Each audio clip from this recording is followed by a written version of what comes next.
Hi everyone, if we want to become a full stack developer in 2026-27 then this is the single session that we need to watch. आज के session के अंदर we are going to share with you a complete step-by-step learning guide to becoming a great web developer.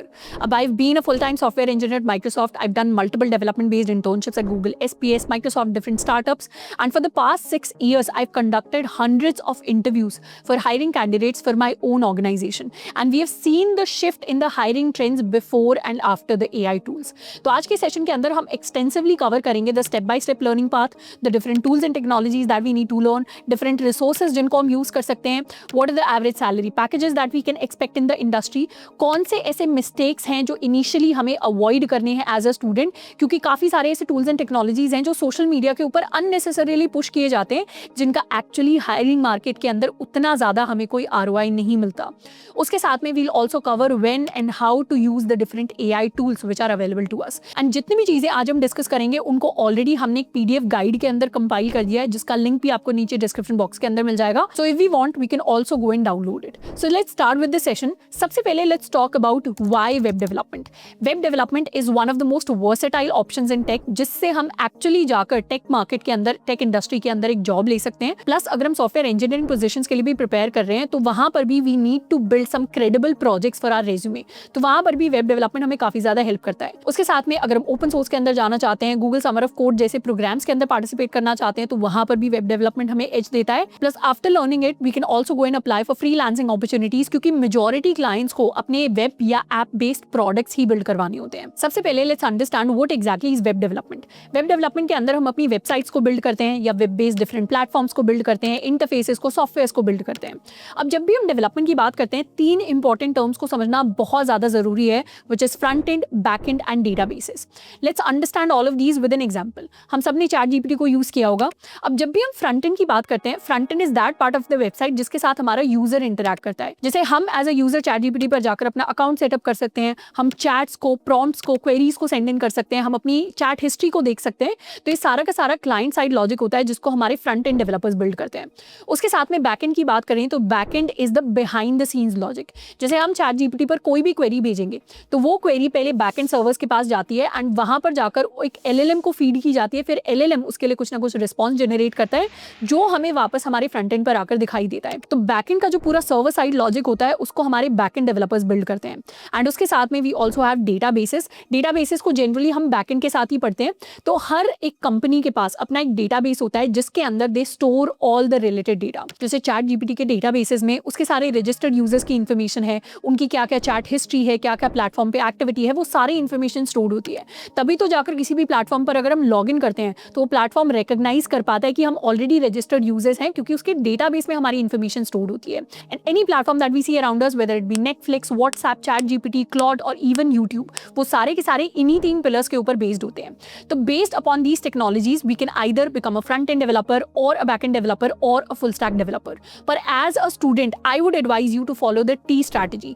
T approach is my personal philosophy जिसका मतलब है सबसे पहले हमें ब्रॉडर सेंस में इन सारी चीजों को कवर करना चाहिए. मतलब एज अ स्टूडेंट पहले जाकर हमें फ्रंट एंड भी सीखना चाहिए, फिर बैक एंड भी सीखना चाहिए, प्लस डेटाबेसेस भी सीखने चाहिए. एंड उसके बाद ओवर द ईयर्स जैसे जैसे हम एक्सपीरियंस गेन करेंगे फिर हम डाउन द लाइन जाकर अपने लिए एक स्पेशलाइजेशन को पिक कर सकते हैं. Now let's talk about the step by step learning path जिसको हमें फॉलो करना है. सबसे पहला स्टेप है लर्निंग फ्रंट एंड डेवलपमेंट. अब generally front end back and में से कुछ भी पहले सीखा जा सकता है पर स्टूडेंट्स जनरली पहले फ्रंट एंड डेवलपमेंट सीखते हैं, फिर back end development with databases को सीखते हैं. फ्रंट एंड डेवलपमेंट के अंदर 3 ऐसी टेक्नोलॉजीज हैं जो हर एक डेवलपर को आनी चाहिए. ये है HTML, CSS and JavaScript. HTML stands for hypertext markup language. HTML किसी भी वेबसाइट के अंदर कंटेंट को या उसके स्ट्रक्चर को डिफाइन करने में हमें हेल्प करता है. उसके बाद आता है हमारा CSS which is cascading style sheets जिससे हम किसी भी वेबसाइट के अंदर पूरा का पूरा स्टाइल ऐड करते हैं. किसी भी वेबसाइट का क्या कलर होगा, बटन्स का क्या कलर होगा, कौन सी चीज किस तरीके से फॉर्मेटेड होगी, ये सारी की सारी चीजें हम CSS से कंट्रोल करते हैं.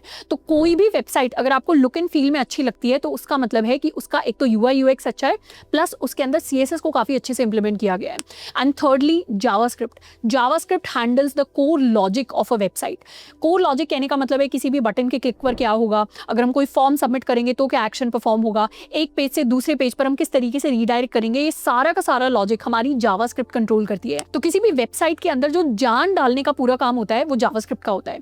अपन Apna college YouTube we have complete one shot tutorials of HTML, CSS and JavaScript जिनसे जाकर हम इन तीनों टेक्नोलॉजीज को सीख सकते हैं एंड ये तीनों tutorials are enough to make us pro developers in these 3 technologies. In fact if I talk about the JavaScript playlist, तो उसमें जावास्क्रिप्ट के जो एडवांस कॉन्सेप्ट्स हैं जैसे एसिंक्रोनस जावास्क्रिप्ट हो गया, कॉल बैक्स हो गए, प्रोमिसेस हो गए या क्रोम डेव टूल्स हो गए, ये वाले टॉपिक्स पर जाकर लेक्चर्स के अंदर if you look at the comments then you will find कि ये ऐसे लेक्चर्स हैं जिनको full time working software engineers, full time working developers भी रेफर करते हैं अपने डिफरेंट एडवांस कॉन्सेप्ट्स को रिवाइज करने के लिए एंड इंटरव्यू प्रिपरेशन के लिए। So the link for all the one shot resources is also available in the description. अब जब हम इन टेक्नोलॉजीज को सीखना स्टार्ट करेंगे, एज अ बिगिनर हमारे दिमाग में थॉट आ सकता है कि क्यों ना सारे काम हम एआई टूल से कराना स्टार्ट कर दें। Now this is a big mistake जिसको इनिशियली हमें अवॉइड करना है। मतलब इनिशियली 2 to 3 मंथ्स के अंदर हमें किसी एआई टूल को यूज नहीं करना है, क्योंकि शुरुआत में हमारा लॉजिक बिल्डिंग वाला पार्ट है। शुरू में डेफिनेटली अगर HTML होगा, CSS होगा, जावास्क्रिप्ट होगा, अगर इनका कोई बेसिक सा कोड है तो वो एआई टूल्स हमसे मच बेटर लिख पाएंगे एज अ बिगिनर। लेकिन अगर शुरुआत में बिगिनर स्टफ ही हम एआई टूल्स को डेलीगेट कर देंगे तो बाद में जाके एडवांस चीजें हमें समझ में नहीं आएंगी। इसीलिए इट्स इंपॉर्टेंट कि इनिशियल 2-3 मंथ्स के अंदर हमें किसी एआई टूल को यूज नहीं करना है। सारा कोड हमें स्क्रैच से लिखने की कोशिश करनी है। उसके साथ में अगर हमें कोई भी डाउट आता है then refer the official documentation. हमारे पास MDN डॉक्स होते हैं, वहां पर जाकर हम सर्च कर सकते हैं, नहीं तो क्रोम पे जाके, गूगल पे जाके हम सर्च कर सकते हैं, या फिर we can look up solutions on stack overflow जैसी वेबसाइट्स। पर हमें शुरुआत में ही सारा जो लॉजिक बिल्डिंग है वो एआई टूल्स को डेलीगेट नहीं करना है। ये टूल्स हमें असिस्ट करने के लिए बने हुए हैं, तो इन टूल्स को हमें तब यूज करना स्टार्ट करना है जब हम ऑलरेडी चीजें सीख चुके हैं। I repeat it, once we have already learned things, उसके बाद हम अपने डिफरेंट एआई टूल्स को यूज करना स्टार्ट कर सकते हैं।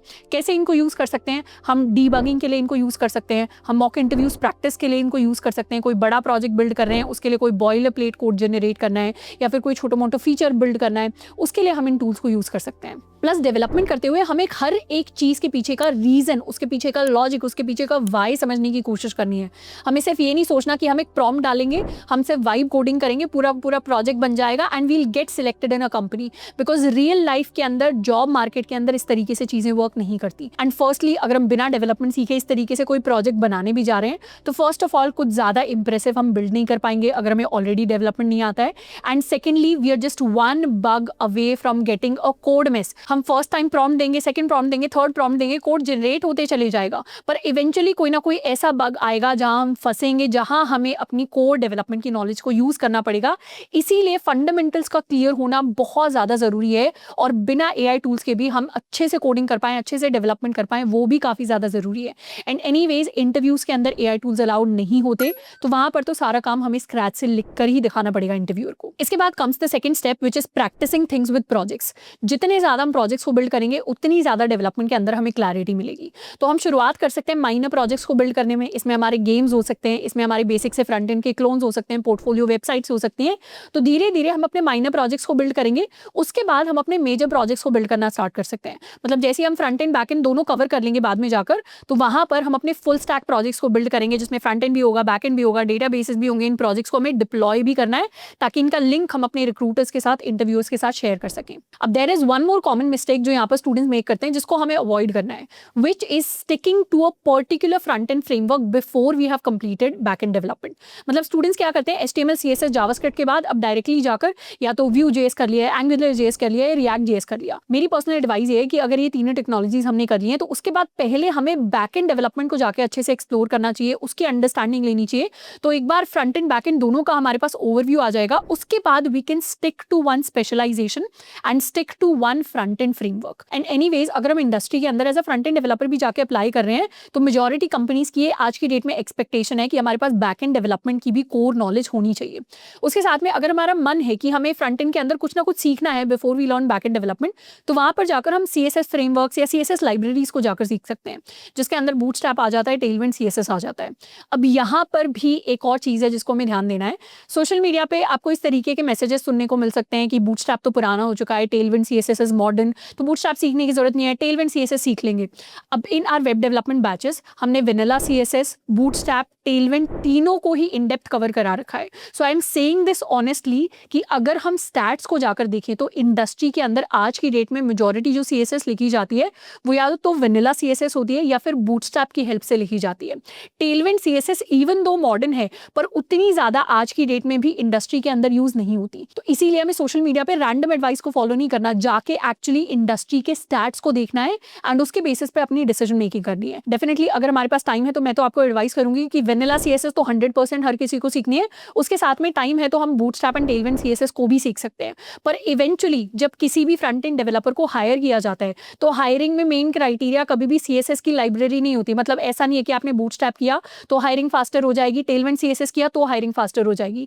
इवेंचुअली जो सबसे बड़ा हायरिंग क्राइटेरिया होता है वो जावास्क्रिप्ट होता है, प्लस आपका फ्रंट एंड का जो कोर फ्रेमवर्क होता है उसके ऊपर आपका कितना हैंड्स ऑन कमांड है। एंड जावास्क्रिप्ट के अंदर एसिंक्रोनस जावास्क्रिप्ट हो गया, प्रोमिसेस, कॉलबैक्स का पूरा लॉजिक हो गया, उसको हम कितना अच्छे से समझ पाते हैं। And now come step 3 which is learning about CLI and version control. CLI कहने का मतलब है कमांड लाइन इंटरफेस, यानी हमारी टर्मिनल की कुछ इंपॉर्टेंट कमांड्स होती है जो एज अ डेवलपर हम सबको आनी चाहिए, तो वो हमें सीखनी होती है। प्लस वर्जन कंट्रोल के अंदर हमारे गिट एंड गिटहब हो गए, गिट कमांड्स इंपॉर्टेंट होती हैं, गिटहब को हमें यूज करना आना चाहिए, क्योंकि इवेंचुअली जाकर जितने भी माइनर एंड मेजर प्रोजेक्ट्स को हम बिल्ड करेंगे उन सब को हमें गिटहब के ऊपर पुश करके रखना चाहिए एज अ डेवलपर।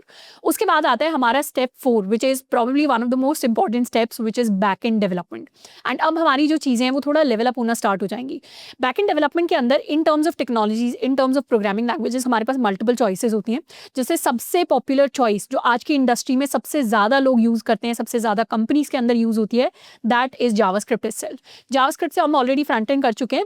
जावास्क्रिप्ट का ही एक रन टाइम एनवायरनमेंट होता है जिसको बैकएंड को बिल्ड करने के लिए यूज किया जाता है, विच इज नोड.js। तो मेजॉरिटी जो स्टूडेंट्स हैं वो नोड.js को पिक करते हैं एंड उसको सीखना स्टार्ट कर देते हैं। कुछ स्टूडेंट्स ऐसे भी होते हैं जिनको पाइथन ऑलरेडी आती है, तो पाइथन के अंदर जाकर जैंगो हो गया, फ्लास्क हो गया, ये वाले ऑप्शंस भी हम एक्सप्लोर कर सकते हैं। हमारे पास दूसरी लैंग्वेजेस की भी चॉइस होती है, जैसे जावा हो गया एंड PHP हो गया। Plus we also have multiple tech stacks to pick from. हमारे पास काफी पॉपुलर टेक स्टैक्स होते हैं, मर्न स्टैक हो गया, मीन स्टैक हो गया एंड लैम्प हो गया। अब if we are deciding which language to pick in backend, तो माय पर्सनल एडवाइस इज कि अगर हमें ऑलरेडी 100 to 200 आवर्स नहीं हुए हैं कोड करते हुए, तो हमें जावास्क्रिप्ट को पिक कर लेना चाहिए। मतलब हमें नोड.js सीखना स्टार्ट कर देना चाहिए, क्योंकि anyways JavaScript is one of the most popular languages out there. आज के डेट में डेवलपमेंट के अंदर मेजॉरिटी जो जॉब्स अवेलेबल हैं वो जावास्क्रिप्ट के अंदर ही अवेलेबल है, एंड जावास्क्रिप्ट को ऑलरेडी फ्रंट एंड के अंदर हमें सीखना ही पड़ेगा, तो क्यों ना उसी से हम अपने बैकएंड को स्टार्ट कर लें। तो ये one of the most popular options रहता है जिसको हम पिक कर सकते हैं। अगर हम ऐसे स्टूडेंट हैं जिसको ऑलरेडी 100 घंटे 200 घंटे हो हैं प्रोग्रामिंग करते हुए, तो उस केस में आई एम अज्यूमिंग कि हमने मल्टीपल प्रोग्रामिंग लैंग्वेजेस को ऑलरेडी एक्सप्लोर किया होगा and we understand the nuances of development, we understand the nuances of programming. तो उस केस में जो भी हमारी फेवरेट प्रोग्रामिंग लैंग्वेज है हम उसको जाकर पिक कर सकते हैं। प्लस हमारे जितने भी न्यू एज स्टार्टअप्स हैं जनरली वहां पे नोड.js, जैंगो के अंदर प्रेफरेंस होती है। अगर हम सर्विस बेस्ड कंपनीज की बात करें तो वहां पर जावा हो गया, PHP हो गया, .NET हो गया, इन लैंग्वेजेस की ज्यादा प्रेफरेंस होती है। तो डिपेंडिंग अपॉन आवर इंटरेस्ट हम किसी को भी पिक कर सकते हैं। एंड अगर हम फिर भी कंफ्यूज्ड हैं तो आई वुड से जाके नोड.js को सीखना स्टार्ट कर देना है डेवलपमेंट के अंदर, you are not going to regret it. अब बैकएंड डेवलपमेंट के अंदर कौन कौन से इंपॉर्टेंट कॉन्सेप्ट्स हैं जिनको हमें कवर करना है। सबसे पहला तो हमें APIs की क्लियर अंडरस्टैंडिंग होनी चाहिए, रिक्वेस्ट रिस्पॉन्स साइकिल किस तरीके से वर्क करनी है, हमारे क्लाइंट के, हमारे सर्वर के डिफरेंट कंपोनेंट्स को हम किस तरीके से बिल्ड करते हैं, MVC आर्किटेक्चर कैसे वर्क करता है, ऑथेंटिकेशन, ऑथराइजेशन हो गया, हमारे मिडलवेयर्स को हम किस तरीके से सेटअप करते हैं, एरर हैंडलिंग कैसे करते हैं, राउटिंग हो गई, डायनेमिक राउटिंग हो गई। तो ये सारे के सारे इंपॉर्टेंट कॉन्सेप्ट्स हैं जिनको हमें बैकएंड डेवलपमेंट के अंदर कवर करना है irrespective of the programming language. Now comes the next step which is learning about databases. अब डेटाबेसेस को हमें अलग से जाके नहीं सीखना होता, हम बैकएंड डेवलपमेंट के साथ ही अपने डेटाबेसेस को सीखते हैं। डेटाबेसेस के अंदर we have two popular options, SQL databases and NoSQL databases. SQL databases हमारे रिलेशनल डेटाबेसेस होते हैं। इन शॉर्ट यहाँ पर हमारा जो डेटा होता है वो टेबल्स के अंदर स्टोर होता है। NoSQL के अंदर हमारा डेटा टेबल्स के अंदर स्टोर नहीं होता, हमारे पास और डिफरेंट फॉर्मेट्स होते हैं जिसके अंदर डेटा स्टोर होता है। एंड इसमें भी एक पॉपुलर ऑप्शन है MongoDB का। अब माय पर्सनल एडवाइस इज कि हमें इन दोनों को ही सीखना है इन टर्म्स ऑफ डेटाबेसेस, क्योंकि डिफरेंट कंपनीज की डिफरेंट रिक्वायरमेंट्स होती है, डिफरेंट कंपनीज डिफरेंट डेटाबेसेस के ऊपर वर्क कर रही होती है, तो हम ऐसे में सिर्फ एक को सीखकर अपने ऑप्शंस को लिमिट नहीं करना चाहते। इसीलिए माय पर्सनल एडवाइस इज कि डेटाबेसेस के अंदर बैकएंड डेवलपमेंट में हमें अपने बैकएंड के साथ कैसे हम SQL डेटाबेस को यूज कर सकते हैं और कैसे MongoDB डेटाबेस को यूज कर सकते हैं, ये दोनों हमें पता होने चाहिए। तो एज अ फ्रेशर हमें दोनों को सीखना है, पर एज अ फ्रेशर जो मेजॉरिटी इंटरव्यू क्वेश्चंस हम एक्सपेक्ट कर सकते हैं वो या तो रिलेशनल नॉन रिलेशनल के डिफरेंसेस से रिलेटेड एक्सपेक्ट कर सकते हैं, प्लस उसके साथ में काफी ज्यादा जो फोकस होता है फ्रेशर लेवल इंटरव्यूज में वो हमारी SQL क्वेरीज पर होता है। तो SQL डेटाबेसेस को तो हमें काफी इन डेप्थ पढ़ के जाना होता है, क्योंकि इंटरव्यूज के अंदर SQL कमांड्स हमसे पूछी जा सकती हैं। तो we have also created a complete SQL one shot on Apna college YouTube, जिसको जाकर हम रेफर कर सकते हैं और इसको इंटरव्यू प्रिपरेशन के लिए यूज कर सकते हैं। And now comes the next step which is learning deployment. अभी तक जितने भी प्रोजेक्ट्स को हमने बिल्ड किया है ये सारे प्रोजेक्ट्स हमारे लोकल सिस्टम पे अवेलेबल है, लोकली हमारे पास अवेलेबल है, but we also need to share their links with our recruiters, with our interviewers. इनके लिंक्स हमें अपने रेज्यूमे के अंदर भी ऐड करने होते हैं। तो ऐसे केस में हमें डिप्लॉयमेंट सीखना बहुत ज़्यादा ज़रूरी है, which is making our project available, accessible on the internet to anybody out there. तो ऐसे में हमारे पास दो ऑप्शंस होते हैं, या तो हम फ्री डिप्लॉयमेंट प्लेटफॉर्म्स यूज़ कर सकते हैं या हमारे पास पेड डिप्लॉयमेंट के भी प्लेटफॉर्म्स होते हैं। फ्री प्लेटफॉर्म्स में we have multiple choices, we have Render, we have Vercel, जिसको हम यूज़ कर सकते हैं प्रोजेक्ट्स को डिप्लॉय करने के लिए। उसके साथ में पेड प्लेटफॉर्म्स की बात करें तो हमारे पास AWS है, Azure है। अब इनके ऊपर अकाउंट सेटअप करने के लिए definitely we need a credit card, but generally AWS जैसे जो प्लेटफॉर्म्स है वो हमें इनिशियली कुछ फ्री टोकन्स दे देते हैं, क्रेडिट्स दे देते हैं, जिससे हमें एज सच पे नहीं करना पड़ता, but yes initially we need a credit और debit card to set up our account. अब AWS या Azure आना एज अ फ्रेशर रिक्वायरमेंट नहीं होती जनरली कंपनीज के अंदर, पर अगर एज अ वर्किंग प्रोफेशनल हम एज अ डेवलपर जाके कंपनीज के अंदर अप्लाई करेंगे after working even for 1 year in an organization, तो तब हमारे लिए AWS डिप्लॉयमेंट हो गया, Azure डिप्लॉयमेंट हो गया, GCP पे डिप्लॉयमेंट हो गया, किसी एक तरीके का डिप्लॉयमेंट इन तीनों पॉपुलर प्लेटफॉर्म में से किसी एक पे हमें आना ही आना चाहिए। And now comes the step when we'll start building some resume worthy projects. तो अभी तक हम अपनी पूरी फुल स्टैक जर्नी को कवर कर चुके होंगे। हमने फ्रंट एंड सीख लिया होगा, बैक एंड सीख लिया होगा, डेटाबेसेस के बारे में सीख लिया होगा, डिप्लॉयमेंट सीख लिया होगा। अब इन्हीं सारी लर्निंग्स को हमें अपने फुल स्टैक डिप्लॉयड प्रोजेक्ट्स के अंदर इंप्लीमेंट करना है। मतलब अपने रेज्यूमे के अंदर हमें अच्छे प्रोजेक्ट्स को ऐड करना है। ऐसे हमारे पास एटलीस्ट 3 प्रोजेक्ट होनी चाहिए। कैसे प्रोजेक्ट्स? ऐसे प्रोजेक्ट्स जिसमें फ्रंट एंड भी है, बैक एंड भी है, डेटाबेसेस भी हैं, plus these project should also be diploid. अब ये ऐसे प्रोजेक्ट नहीं है जो हम एक दिन बैठ के बना लें। ये एटलीस्ट ऐसे प्रोजेक्ट होने चाहिए जिन पे हम मिनिमम 1 to 2 वीक्स का टाइम स्पेंड कर रहे हो, और इन प्रोजेक्ट्स के अंदर कोशिश करनी है हम मल्टीपल फीचर्स को बिल्ड करें। मतलब इनके अंदर अच्छे खासे 5 to 6 ऐसे फीचर्स हमें बिल्ड करने हैं जिसके बारे में हम इंटरव्यूअर को बता सकें, जिसके बारे में हम अपने इंटरव्यूज के अंदर इन डेप्थ जाकर चीजों को एक्सप्लेन कर सकें। क्योंकि इवेंचुअली मेजॉरिटी जो डेवलपमेंट बेस्ड पार्ट होता है फ्रेशर लेवल इंटरव्यूज में, वो डिस्कस किया जाता है इंटरव्यूअर के साथ। इंटरव्यूअर आपके प्रोजेक्ट्स को ध्यान से देखेंगे, उन प्रोजेक्ट के अंदर कौन सी चीज आपने कैसे इंप्लीमेंट की उसके बारे में हमसे सवाल पूछे जाएंगे, कौन कौन सी टेक्नोलॉजीज टूल्स को आपने यूज किया उनको इंप्लीमेंट करने के लिए, उसके बारे में हमसे सवाल पूछे जाएंगे। तो जितना ज्यादा हैंड्स ऑन होकर, जितना ज्यादा प्रैक्टिकली खुद जाकर हम अपने फीचर्स को, प्रोजेक्ट्स को बिल्ड करेंगे, उतना ज्यादा हमारे इंटरव्यूज इंप्रेस होने वाले हैं। अब वैसे तो आइडियली हमें यूनिक प्रोजेक्ट्स बिल्ड करनी चाहिए और ऐसे प्रोजेक्ट्स बिल्ड करनी चाहिए जो किसी ना किसी तरीके की रियल लाइफ प्रॉब्लम को सॉल्व करते हो। तो आइडियली तो ऐसे प्रोजेक्ट्स को हमें टारगेट करना है। नहीं तो अगर इस तरीके के आइडियाज हमें नहीं आ रहे, then it's a good starting point कि हम अपने आसपास ऐसे पॉपुलर प्लेटफॉर्म्स पिक करें जिनको हम डे टू डे बेसिस पे खुद यूज करते हैं। जैसे रेजर पे हो गया, जैसे हो सकता है कोई 99 एकर्स को यूज कर रहा हो, या हो सकता है कि कोई जूम को यूज कर रहा हो। तो इस तरीके के बहुत सारे पॉपुलर प्लेटफॉर्म्स हमारे आसपास हैं और हम इन प्लेटफॉर्म्स को एंड टू एंड जाकर खुद रीबिल्ड करने की कोशिश कर सकते हैं। Now I am not talking about clone projects. Clone projects का मतलब होता है कि बेसिक हम फ्रंट एंड वाले प्रोजेक्ट्स बिल्ड कर रहे हैं जिसमें HTML CSS हमने यूज किया है। मैं यहाँ पे वैसे प्रोजेक्ट्स बिल्ड करने की बिल्कुल बात नहीं कर रही।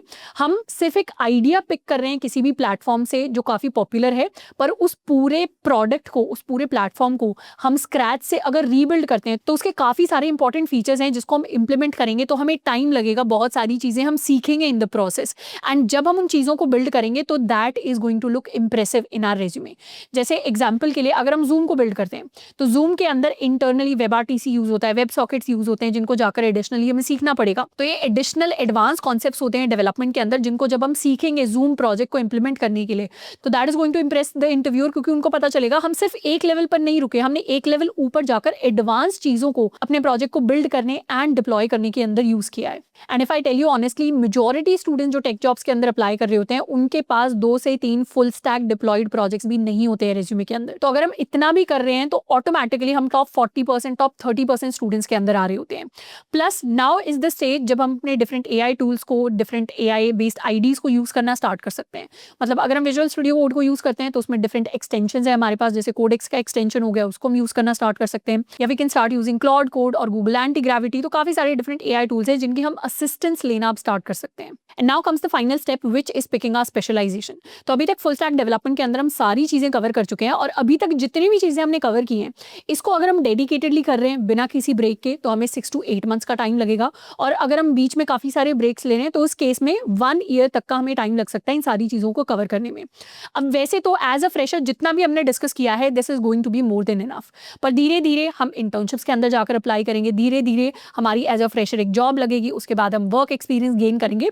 तो एज अ वर्किंग प्रोफेशनल क्या क्या हमसे एक्सपेक्टेशंस होंगी in terms of picking a specialisation, उसको एक बार डिस्कस कर लेते हैं। In terms of my personal observation, अगर हम कहीं पर जाकर as a front end developer apply करेंगे तो जितनी भी चीजें अभी तक फुल स्टैक डेवलपमेंट के अंदर हमने डिस्कस की, जिसमें बैक एंड डेवलपमेंट भी आता है, वो भी आज की डेट में फ्रंट एंड डेवलपर्स से एक्सपेक्टेड होता है। है, प्लस उसके साथ में as a front end developer हमारी किसी एक पर्टिकुलर पॉपुलर फ्रेमवर्क के ऊपर काफ़ी अच्छी खासी कमांड होनी चाहिए।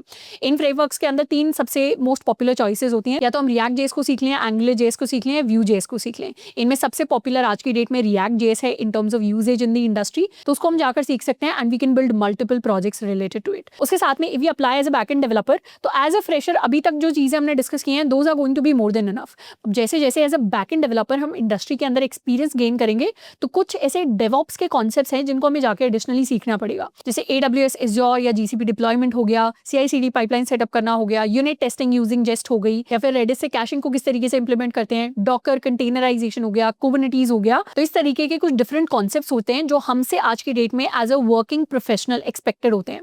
ये सारे कॉन्सेप्ट्स फ्रेशर से as such majority companies expect नहीं करती, पर मेरी एडवाइस ये है कि एज अ फ्रेशर अगर आपके पास टाइम है, क्योंकि 4 साल होते हैं बीटेक के, तो अगर हम जल्दी स्टार्ट कर लेते हैं, अगर हमारे पास टाइम है, तो इनको थोड़ा बहुत हम कॉलेज टाइम से ही सीखना स्टार्ट कर सकते हैं, so that we have an edge in the hiring process.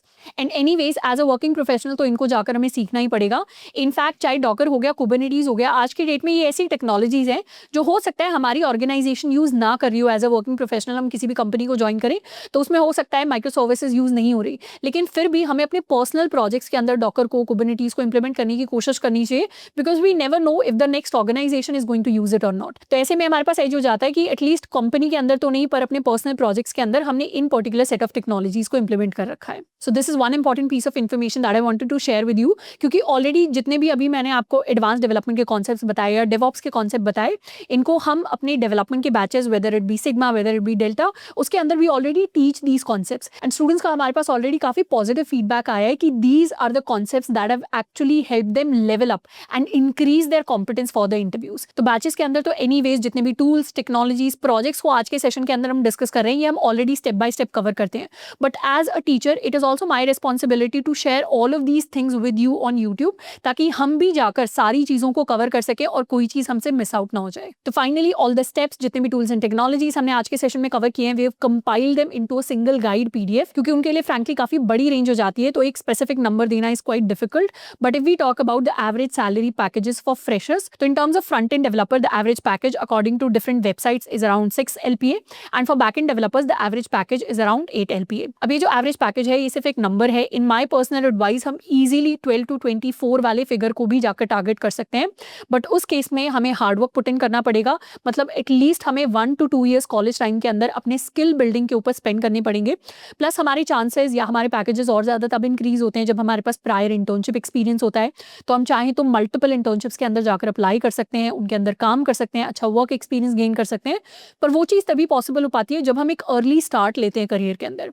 क्योंकि अगर हम बीटेक के 4th ईयर में प्रिपेयर करना स्टार्ट करेंगे वर्सेस हम बीटेक के 1st ईयर में प्रिपेयर करना स्टार्ट करेंगे, there is going to be a big difference. क्योंकि 1st ईयर से जब हम स्टार्ट करते हैं तो बहुत सारी अपॉर्चुनिटीज़ हमारे पास ऑलरेडी होती हैं, प्लस स्किल्स अगर हमने पहले ही बिल्ड कर लिए तो बाद में हमारे पास इंटर्नशिप्स करने का, हैकेथॉन्स में जाने का, ओपन सोर्स प्रोग्राम्स में जाने का ज़्यादा टाइम अवेलेबल होता है। तो दैट इज समथिंग जो हमें दिमाग में रखना चाहिए। We should take an early start and invest a lot on building our skills. तो आई होप कि आज के सेशन से जो इंपॉर्टेंट इनसाइट्स हैं जो हमें कॉम्पिटेंट वेब डेवलपर बनाने में हेल्प करेंगे वो हमें क्लियरली समझ में आए होंगे। इसके साथ में I can personally say that there are lot of great companies, even great startups out there who are in dire need of good talent. तो अगर हम ऐसे डेवलपर हैं जिसके पास जेन्युइन स्किल्स हैं, मतलब जितने भी स्किल्स आज के सेशन के अंदर हमने डिस्कस किए हैं, प्लस उसके साथ में if we are a developer who is genuinely willing to put in efforts, हम हार्ड वर्क पुट इन करना चाहते हैं, तो हमारे पास बहुत अच्छी अपॉर्चुनिटीज हैं जो आज के टेक मार्केट के अंदर अवेलेबल हैं, जिनके अंदर हम एलिजिबल भी होंगे एंड जिनके अंदर हमारे सिलेक्ट होने के चांसेस भी बहुत ज्यादा हाई हैं। बस हमें अपने ऊपर काम करना है, अपने स्किल्स के ऊपर काम करना है, इनफैक्ट कम्युनिकेशन स्किल्स के ऊपर भी थोड़ा बहुत ध्यान देना है, एंड उसके बाद we just have to start applying for opportunities out there. तो आई होप कि आज के सेशन से हमें काफी कुछ सीखने को मिला होगा, and if you learn something new from today's session then you can let me know in the comments. इसके साथ में if you have any other queries related to placements, related to tech और development, then you can also let me know in the comments. आज के लिए इतना ही, मिलते हैं नेक्स्ट सेशन के अंदर। Till then keep learning and keep exploring.